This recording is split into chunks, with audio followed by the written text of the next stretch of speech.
একবার বিদায় দে মা, ঘুরে আসি, হাসি হাসি পড়ব ফাঁসি, দেখবে ভারতবাসী। একবার বিদায় দে মা, ঘুরে আসি। আজও এই লাইনগুলো শুনলে আপামর ভারতবাসীর মনে প্রাণে আবেগের শিহরণ তৈরি করে। 1908 সালের 11ই অগাস্ট বিহারের মুজাফরপুরে জেলের ভেতরে তৈরি হয়েছিল 15 ফুট উঁচু এক ফাঁসির মঞ্চ। দুই দিকে ছিল দুই কাঠের খুঁটি, তার উপর ছিল মোটা লোহার রড, আর তারই মাঝখানে মোটা দড়ি। এইভাবেই ব্রিটিশরা তৈরি করেছিল ক্ষুদিরাম বসুর ফাঁসির মঞ্চ। সেদিন ক্ষুদিরামকে ফাঁসির মঞ্চে এগিয়ে নিয়ে এসেছিলেন ব্রিটিশ সরকারের 4 পুলিশ।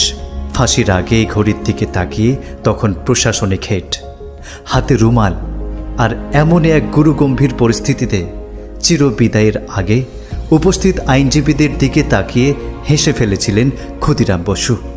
এহেন পরিস্থিতিতে পড়ে অবাক হয়েছিলেন বিচারক কন্ডফ। ফাঁসিতে যে মরতে হবে সেটা বুঝতে পারছো কি?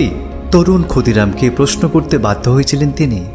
তারপর গলায় ফাঁসির দড়ি পরানো মাত্র জল্লাদকে শহীদ ক্ষুদিরাম প্রশ্ন করেছিলেন, ফাঁসির দড়িতে মোম দেওয়া হয় কেন? আর এটাই ছিল বীর শহীদ ক্ষুদিরামের জীবনের শেষ কথা। বিস্ময়ে মুখ বন্ধ হয়ে এসেছিল জল্লাদেরও। ফাঁসি হওয়ার সময় ক্ষুদিরামের বয়স ছিল 18 বছর 7 মাস 11 দিন, যেটা তাকে ভারতের কনিষ্ঠতম বিপ্লবী অভিধায় অভিষিক্ত করেছিলেন বাল গঙ্গাধর তিলক। মৃত্যুর আগের দিন অর্থাৎ 10ই অগাস্ট আইনজীবী সতীশচন্দ্র চক্রবর্তীকে ক্ষুদিরাম বসু বলেছিলেন, রাজপুত নারীরা যেমন নির্ভয়ে আগুনে ঝাঁপ দিয়ে জওহর ব্রত পালন করত, আমিও তেমনই নির্ভয়ে দেশের জন্য প্রাণ দেব। 1889 সালের 3রা ডিসেম্বর ব্রিটিশ ভারতের বেঙ্গল প্রেসিডেন্সির মেদিনীপুর জেলার মহবনী গ্রামে জন্মেছিলেন বাংলা মায়ের বীর সন্তান ক্ষুদিরাম বসু। 3 কন্যার পর তিনি ছিলেন চতুর্থ সন্তান। আগেই 2 পুত্র জন্মের পরপরই মারা গিয়েছিলেন বলে তার মা লক্ষ্মীপ্রিয় দেবী ক্ষুদিরামও দ্রুত মারা যাবেন বলে ভয় পেয়েছিলেন। এই অন্ধবিশ্বাসের ফলে জন্মের পরেই তার মা 3 মুঠো খুদের বিনিময়ে তাকে বিক্রি করে দিয়েছিলেন ক্ষুদিরামের মাসির কাছে। তখন থেকেই তার নাম হয় ক্ষুদিরাম। 1902 এবং 1903 খ্রিস্টাব্দে শ্রী অরবিন্দ এবং সিস্টার নিবেদিতা মেদিনীপুর ভ্রমণ করেন।